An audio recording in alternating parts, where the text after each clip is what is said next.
తెలంగాణ రాజకీయాల్లో మళ్లీ గులాబీ గాలి వీస్తుందా?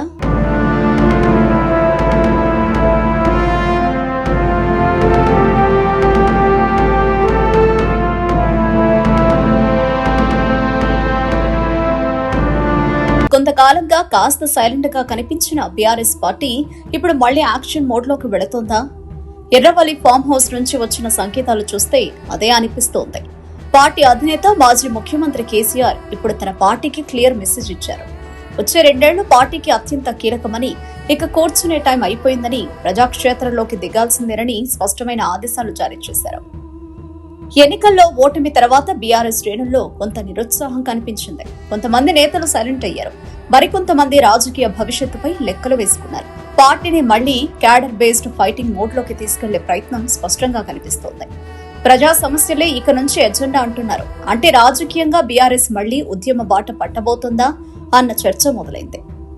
ఒకప్పుడు తెలంగాణ కోసం ఉద్యమించిన పార్టీగా పేరు తెచ్చుకున్న బీఆర్ఎస్ ఇప్పుడు ప్రతిపక్షంలో ఉండి అదే మోడల్ మళ్లీ ఫాలో అవుతుందా?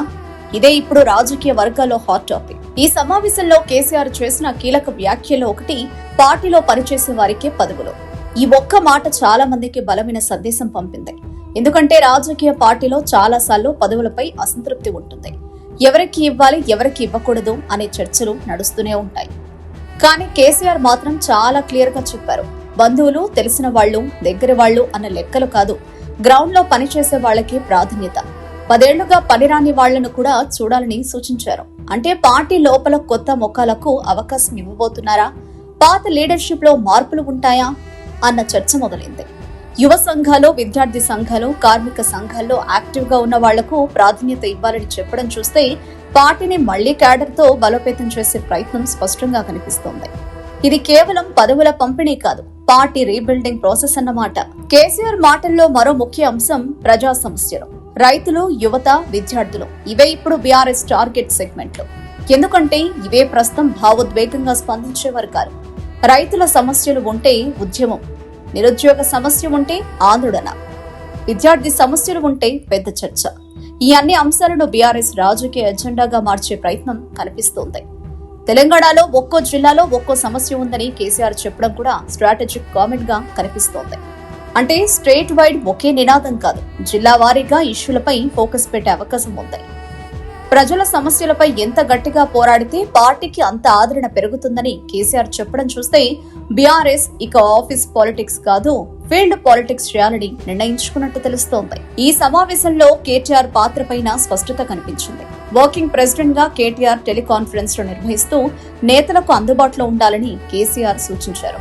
అంటే పార్టీ రోజువారీ యాక్టివిటీ, కోఆర్డినేషన్ బాధ్యతలు మరింతగా కేటీఆర్ చేతిలోకి వెళుతున్నాయా అన్న ప్రశ్న వస్తోంది. గ్రామ స్థాయి నుంచి రాష్ట్ర స్థాయి వరకు కనెక్టివిటీ ఉండాలని చెప్పడం కూడా పెద్ద విషయం. ఎందుకంటే పార్టీకి క్యాడర్ కనెక్షన్ బలంగా ఉంటేనే ప్రతిపక్ష పోరాటం బలపడుతుంది. ఒక లీడర్ మాట్లాడితే ఆ సందేశం గ్రామానికి చేరాలి, గ్రామం నుంచి ఫీడ్బ్యాక్ రాష్ట్రానికి చేరాలి. ఇదే కేసీఆర్ కోరుకుంటున్న పార్టీ స్ట్రక్చర్ అనిపిస్తోంది. ఇది ఒక రకంగా డిజిటల్ కమాండ్ సిస్టమ్ లా కూడా పనిచేయొచ్చు. ఇక్కడ అసలు పొలిటికల్ పాయింట్ ఇదే. త్వరలో వచ్చే జిల్లా పరిషత్, మండల పరిషత్, జీహెచ్ఎంసీ ఎన్నికలను దృష్టిలో పెట్టుకుని పార్టీ సంస్థాగత తీర్మానం చేయాలని కేసీఆర్ చెప్పడం, ఇది భవిష్యత్ ఎన్నికల బ్లూ ప్రింట్ గా కనిపిస్తోంది. ప్రతిపక్షంలో ఉన్న పార్టీకి ఎన్నికలే బలం చూపించే వేదిక. లోకల్ బాడీ ఎన్నికల్లో మంచి ఫలితాలు వస్తే క్యాడర్లో కాన్ఫిడెన్స్ పెరుగుతుంది, ప్రజల్లో పార్టీ ఇంకా బలంగానే ఉందన్న మెసేజ్ పెడుతుంది. జీహెచ్ఎంసీ ఎన్నికలైతే మరింత కీలకం. హైదరాబాద్ పాలిటిక్స్ లో బీఆర్ఎస్ బలం ఎంత ఉందో అక్కడే తెలుస్తుంది. అందుకే ఇప్పటి నుంచే ఆర్గనైజేషన్ బిల్డప్ మొదలు పెట్టాలని కేసీఆర్ భావిస్తున్నట్టు తెలుస్తోంది. మొత్తానికి ఎర్రవల్లి మీటింగ్ నుంచి వచ్చిన మెసేజ్ చాలా క్లియర్. బీఆర్ఎస్ ఇక సైలెంట్ మోడ్ లో ఉండదు. పనిచేసే వారికే ప్రాధాన్యత, ప్రజా సమస్యలపై పోరాటం, యువత, రైతులు, విద్యార్థులపై ఫోకస్, బలహీన నియోజకవర్గాలపై ప్రత్యేక దృష్టి, ఎన్నికల దిశగా సంస్థాగత పునర్నిర్మాణం.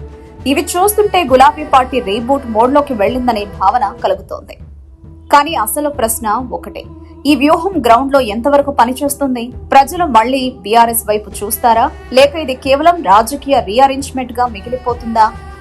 రాబోయే రోజుల్లో తెలంగాణ రాజకీయాలు మరింత ఆసక్తికరంగా మారడం మాత్రం ఖాయం. అధికారులు మీ సమస్యలను పట్టించుకోవట్లేదా? నెలల తరబడి మిమ్మల్ని ఇబ్బంది పెడుతున్నారా? మీ సమస్యకు ఎవరు స్పందించడం లేదా? అయితే ఆలస్యం చేయకుండా వెంటనే క్యూన్యూస్ కు కాల్ చేయండి. సంప్రదించాల్సిన నెంబర్లు 8143001981. మీ తరపున మేం బాధ్యత తీసుకొని మీ సమస్యను అధికారుల దృష్టికి తీసుకెళ్తాం. పబ్లిక్ వాయిస్, సామాన్యుడి ప్రశ్నాస్త్రం, ప్రతి గురువారం ఉదయం 11 గంటలకు మీ క్యూన్యూస్ లో.